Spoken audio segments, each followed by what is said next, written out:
नमस्कार विद्यार्थी मित्रांनो, मागील पाठामध्ये आपण प्रकरणाला सुरुवात केली आहे. प्रकरण क्रमांक 1 सजीव सृष्टी व सजीवांचे वर्गीकरण आपण अभ्यासत आहोत. आपण व्हिटाकरची पंचसृष्टी याच्याबद्दल थोडी माहिती घेतलेली आहे. यामध्ये मागील पाठात मागील व्हिडिओमध्ये आपण सजीवांचे वर्गीकरण करण्यासाठी कोणकोणते पद्धती वापरल्या गेल्या, सजीवांचे वर्गीकरण करण्याचा कोणी प्रयत्न केला, याच्यामध्ये कोपलँड, हेकेल, चॅटन, व्हिटाकर अशा कार्ल लिनियस अशा काही शास्त्रज्ञांनी सजीवांचे वर्गीकरण करताना काही निकष लक्षात घेतलेले आहेत. म्हणजेच निकष म्हणजे काय, तर सजीवांमध्ये जी वैशिष्ट्ये आहेत त्या वैशिष्ट्यांचा विचार करून आपण त्या सजीवांचं वर्गीकरण करू शकतो.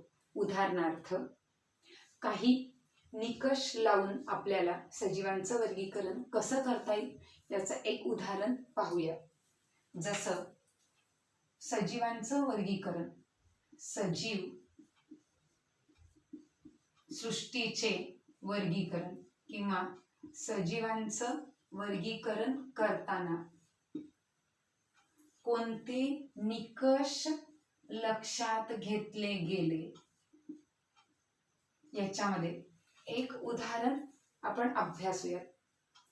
वनस्पती प्राणी किंवा काही एकपेशीय सजीव, मग ते वनस्पती असतील किंवा प्राणी असतील, त्यांचा अधिवास म्हणजे काय?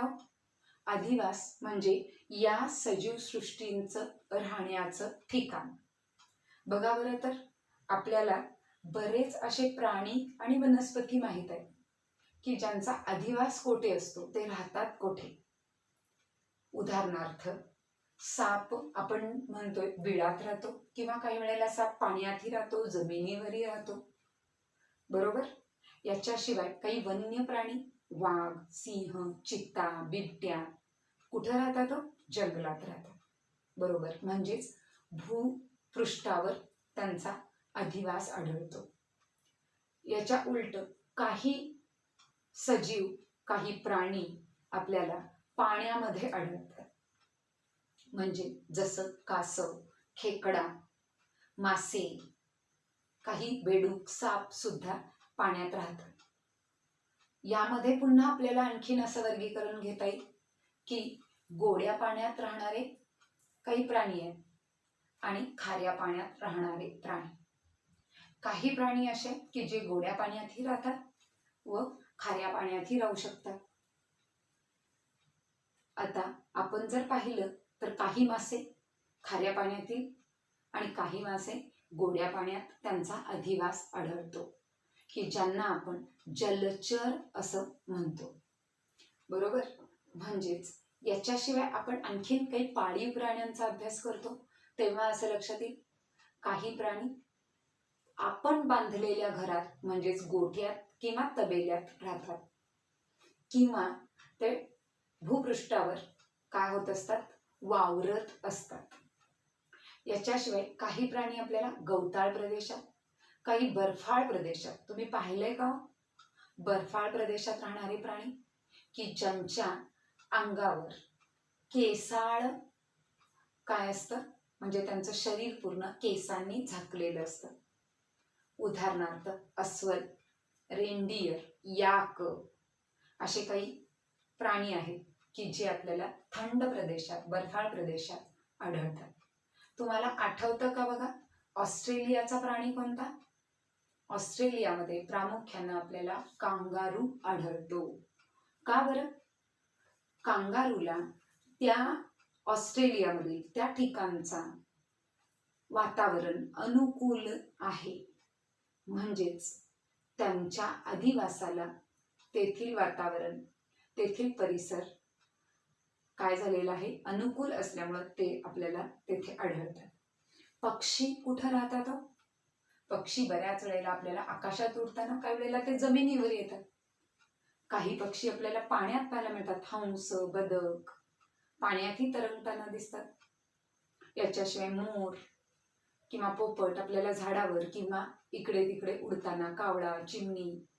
याच्याशिवाय काही कीटक आपल्याला वातावरणामध्ये, हवेमध्ये, डास, माशा हवेमध्ये किंवा काही जमिनीवर आढळतात. म्हणजेच प्रत्येक प्राण्याचा अधिवास वेगवेगळा असतो.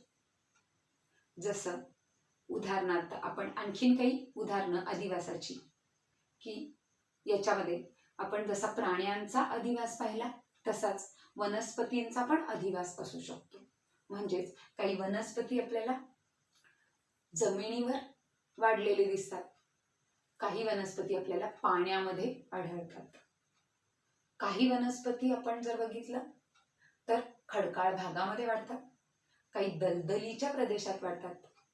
उदाहरणार्थ आफ्रिकेमध्ये घनदाट जंगल आहे, कारण तिथे जास्तीत जास्त आपल्याला दलदल पाहायला मिळते.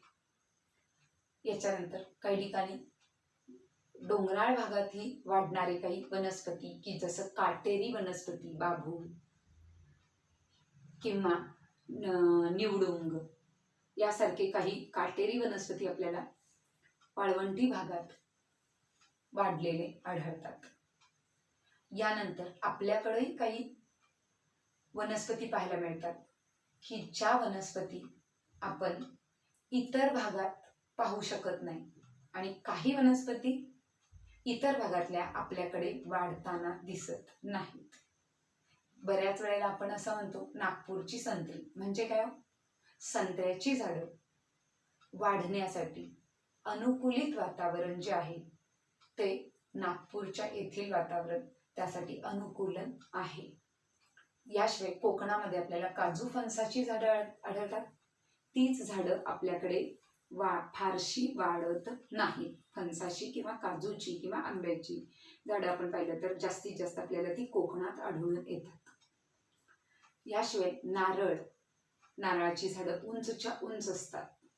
ती आपल्याला काही वेळेला समुद्राच्या काठाला शिवाय जमिनीवरही वाढताना दिसतात.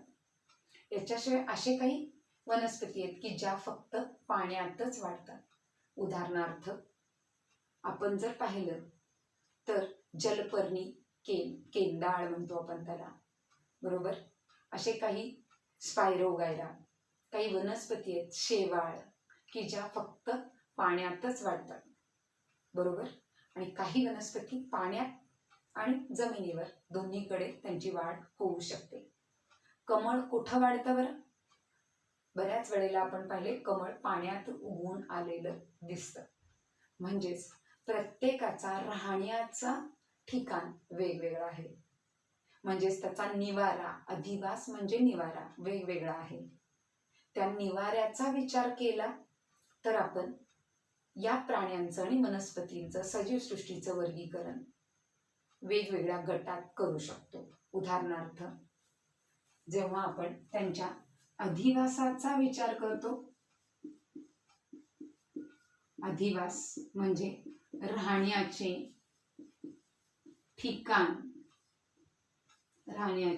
ठिकाण किंवा त्यालाच आपण निवारा असे म्हणतो. निवासस्थान, राहण्याचे ठिकाण, बरोबर.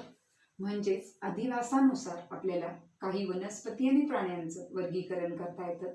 जसं जलचर म्हणजे जल, पाण्यात राहणारे,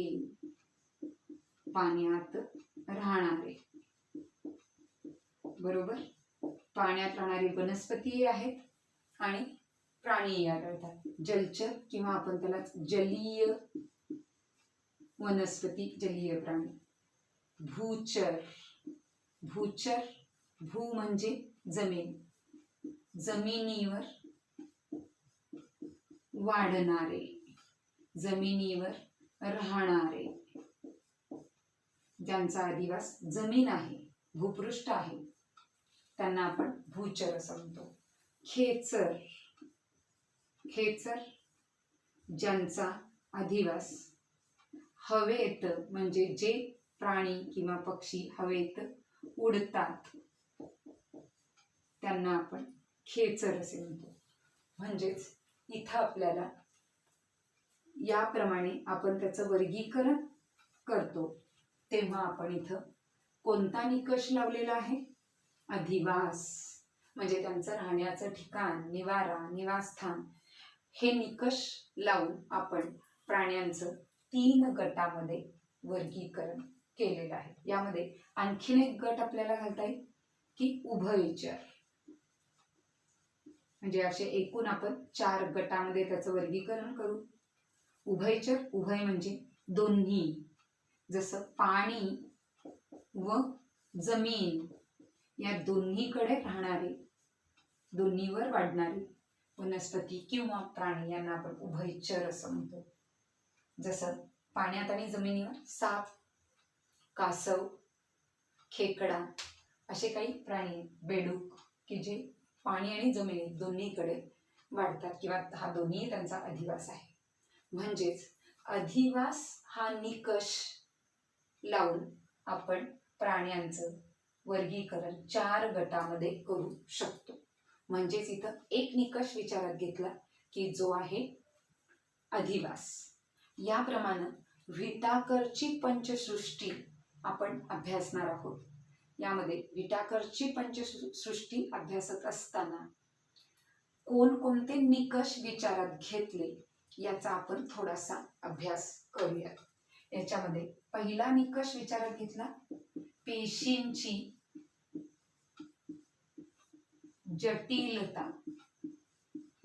जटिलता म्हणजे पेशींची, पेशी तुम्हाला माहिती आहे कोणताही सजीव जो आहे त्याचा सर्वात सूक्ष्मातला सूक्ष्म कण म्हणजे पेशी. म्हणजे आपण सुद्धा, वनस्पती, सर्व प्राणी पेशींचे बनलेले आहेत, बरोबर.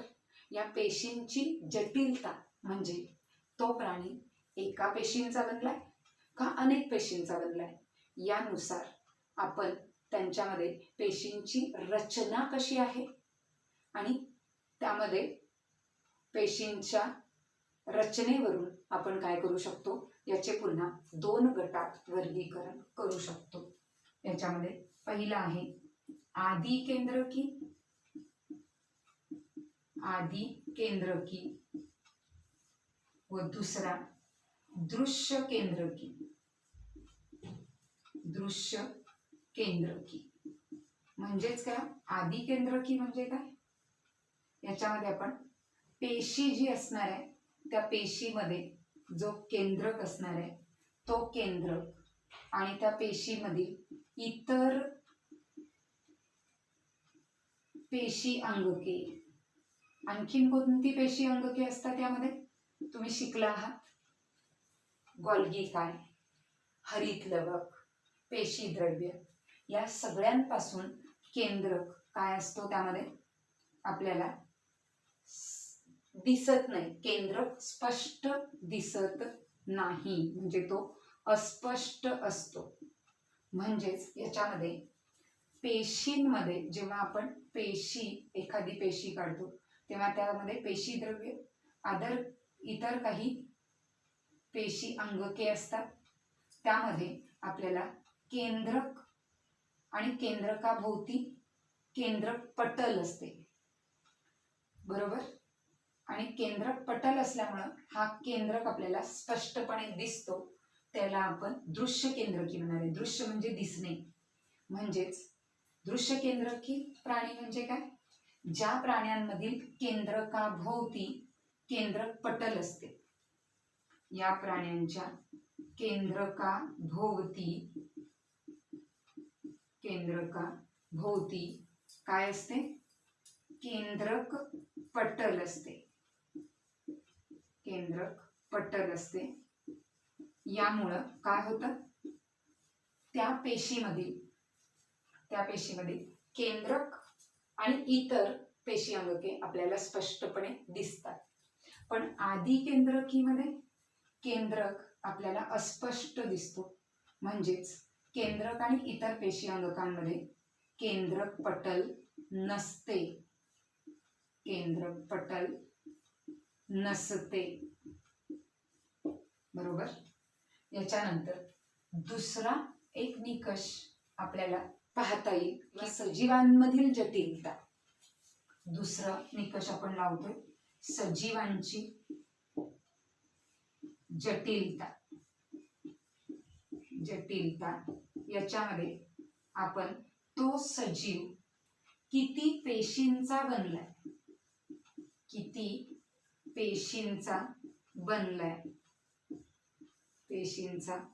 बनलेला असतो याचा विचार केला असता. याच्यावरून सजीवांची जटिलता विचारात घेऊन आपण त्याचे 2 गटात वर्गीकरण करू. एक पेशीय व बहुपेशीय.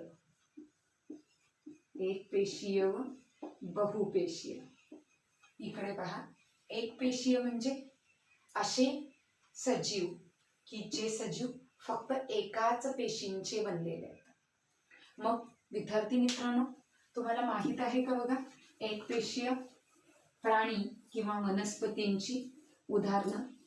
बघा, पृथ्वी जेव्हा तयार झाली तेव्हा पृथ्वीवर सर्वात प्रथम एक पेशीय प्राणी अस्तित्वात आले. यामध्ये अमिबा, युग्लिना, पॅरामोशियम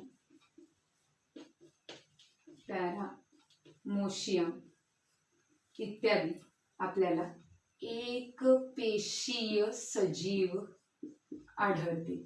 म्हणजेच या सजीवांचं शरीर एकाच पेशीचं बनलेलं आहे. आणि याच्याशिवाय बहुपेशीय, बहु म्हणजे अनेक, या सजीवांचं शरीर अनेक पेशींचं बनलेलं आहे. अनेक पेशींचे शरीर बनलेलं आहे.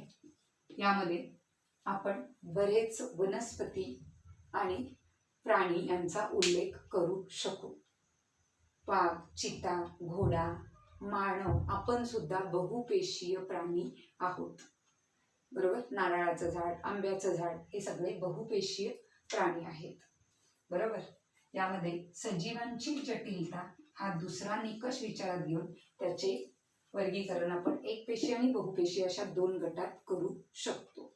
याच्यानंतर तिसरा निकष पोषणाचा प्रकार. पोषणाचा प्रकार म्हणजे काय? पोषण म्हणजे अन्नग्रहण पद्धती. म्हणजे बघा, तुम्ही पाहायला आहात की प्रत्येक प्राण्याची अन्न मिळवण्याच्या पद्धती वेगवेगळ्या असतात. याच्यामध्ये काही आपल्याला असे गट करता येतील की काही वनस्पती आपल्याला असे दिसतील की जे स्वयंपोषी आहेत. म्हणजे स्वयंपोषी, स्वयं म्हणजे स्वतः, पोषी म्हणजे पोषण, जे स्वतःचं अन्न स्वतः तयार करतात. स्वतःचे अन्न स्वतः निर्माण करतात, स्वतः तयार करतात. माहित आहे का हो तुम्हाला कोणते सजीव स्वतःचे अन्न स्वतः तयार करतात? बरोबर, वनस्पती. सर्व हिरव्या वनस्पती की ज्यांच्यामध्ये अन्न तयार करण्याची क्षमता असते. का बरं? कारण त्या वनस्पतीमध्ये क्लोरोफिल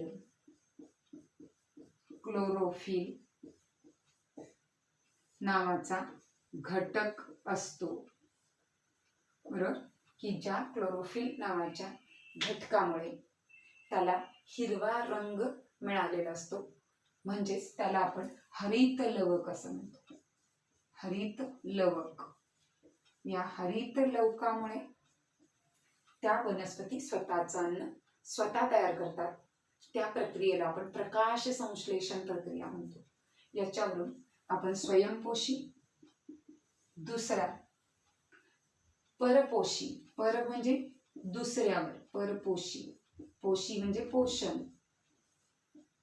जे प्राणी वनस्पती पोषणासाठी दुसऱ्या सजीवावर अवलंबून असतात. बघा बरं, आपण परपोषी आहोत.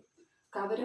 कारण आपण वनस्पती खाऊन जगतो, वनस्पतीने निर्माण केलेलं अन्न आपण खातो, म्हणजेच परपोषी असंही आपल्याला म्हणता येईल. किंवा याच्यामध्ये मृतोपजीवी, मृतोपजीवी, मृतोपजीवी म्हणजे काही प्राणी वनस्पती मृत प्राण्यांच्या शरीरावर किंवा कुजलेल्या प्राण्यांच्या अवशेषावर वाढतात, त्यांना आपण काय म्हणतो? मृतोपजीवी. तुम्ही पाहत आहात की काही बॅक्टेरिया म्हणजे जीवाणू आपल्याला, काही कीटक, काही प्राणी मृत शरीरावर आढळतात. उदाहरणार्थ बुरशी ही मृत शरीरावर काय होते? वाढते, म्हणजेच ती मृतोपजीवी आहे. परपोषी इतर प्राण्यांच्या किंवा इतर सजीवांच्या तयार केलेल्या अन्नावर जगणारे काही प्राणी किंवा वनस्पती आहेत. उदाहरणार्थ काही वेली दुसऱ्या मोठ्या झाडावर वाढतात, बरोबर, आणि त्यातील अन्न ते शोषून घेतात. घटपर्णी कीटकाला खातो आणि तो आपलं अन्न म्हणून त्या कीटकाचा वापर करतो. याच्यानंतर आणखीन काही निकष आपल्याला लावता येईल, तो म्हणजे जीवन पद्धती. जीवन पद्धती, सजीवांच्या जीवन पद्धती कशा आहेत याच्यावरून आपण त्याचे वेगवेगळ्या गटात काय करू शकतो? विभागणी. उत्पादक, उत्पादक कोण आहे? तो वनस्पती. उत्पादक म्हणजे जे उत्पन्न तयार करतात, जे अन्न तयार करतात, त्यांना उत्पादक वनस्पती. भक्षक, भक्षक प्राणी, भक्षक म्हणजे जे भक्ष्य पकडतात, जे दुसऱ्या प्राण्यांवर किंवा वनस्पतीवर अवलंबून आहेत, त्यांना आपण भक्षक असं म्हणतो. आणि विघटक म्हणजेच जीवन पद्धतीवरून आपण उत्पादक, भक्षक व विघटक यामध्ये प्राण्यांचं वर्गीकरण करू शकतो. विघटक म्हणजे काय? काही किडे किंवा काही जीवाणू, काही सूक्ष्मजीव मेलेल्या प्राण्यांचं विघटन घडवून आणतात. बघा बरं, एखादा प्राणी किंवा वनस्पती कुजली किंवा तर ती काय होते? पूर्ण पृथ्वीवरून नंतर थोड्या काळाने नष्ट होते, कारण त्या प्राण्यांचं अवशेष किंवा त्या वनस्पतीचा अवशेष काही कीटक किंवा ते जीवाणू काय करत असतात? अन्न म्हणून त्यांचं काय करत असतात? विघटन घडवून आणत असतात. याच्यामध्ये आणखीन एक निकष आपल्याला लावता येईल, तो म्हणजे वर्गानुषिक संबंध. म्हणजेच काय? इथं आपल्याला याच्यामध्ये म्हणजे इथं आपल्याला आदी केंद्रकी ते दुष्य केंद्रकी व एक पेशीय ते बहुपेशीय असा काय लावता येईल? सिक्वेन्स लावता येईल. किंवा आपण जर पाहिलं तर आदी केंद्रकी पासून दृश्य केंद्रकी पर्यंत वनस्पती आणि प्राण्यांची काय होत गेली? उत्क्रांती होत गेली, बदल घडत गेले. एक पेशीय ते बहुपेशीय प्राणी सजीवसृष्टी काय होत गेली? निर्माण होत गेली. आणि पृथ्वीवर एवढी मोठी जैवविविधता की जवळजवळ 87 दशलक्ष सजीवसृष्टी आपल्याला पृथ्वीवर आज तागायत आढळते किंवा माहीत आहे. आणि मग एवढ्या 87 दशलक्ष सजीवसृष्टीचं वर्गीकरण लावताना हे सर्व निकष लक्षात घेऊन व्हिटाकरनं त्याची पंचसृष्टी काय केलेली आहे? मांडलेली आहे. आणि व्हिटाकरची पंचसृष्टी ही सजीवांचे वर्गीकरण करण्याची पद्धती आपण पुढील पाठामध्ये डिटेल पाहणार आहोत. जेवढा भाग तुम्हाला आतापर्यंत शिकून झालाय तेवढा भाग वाचायचा आहे, त्यावरचा स्वाध्याय सोडवण्याचा प्रयत्न करायचा आहे. धन्यवाद.